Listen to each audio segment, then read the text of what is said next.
कामारेड्डी के प्रगति नगर में बीवी सुधा रानी का गला दबाकर कत्ल करने के वाक़े ने कामारेड्डी में हलचल मचा दी।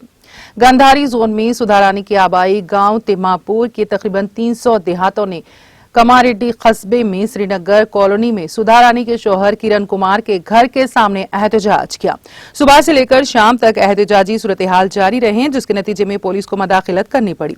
लड़की के रिश्तेदार और देहाती बड़े पैमाने पर कामारेड्डी पहुंचे। किसी भी नाखुशगवार वाक़े को रोकने के लिए पुलिस ने सख्त हिफाजती इंतजामात किए थे।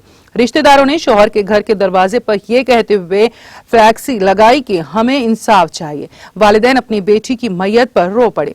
मुश्तइल देहाती वालिदैन और रिश्तेदारों के साथ घर में दाखिल होने की कोशिश की, ताहम पुलिस ने देहातियों को ऐसा करने से बाज रखा। 2 खवातीन कांस्टेबलों को 2 मुश्तइल देहातों ने पुलिस की कार्रवाई के खिलाफ एहतजाज में रुकावट डालने पर बरहमी का इजहार किया, जबकि कुछ खवातीन ने घर पर पत्थरों से हमला किया, जिसके नतीजे में सूरत-ए-हाल कशीदा हो गई थी। ताहम पुलिस ने सूरत-ए-हाल पर काबू पा लिया।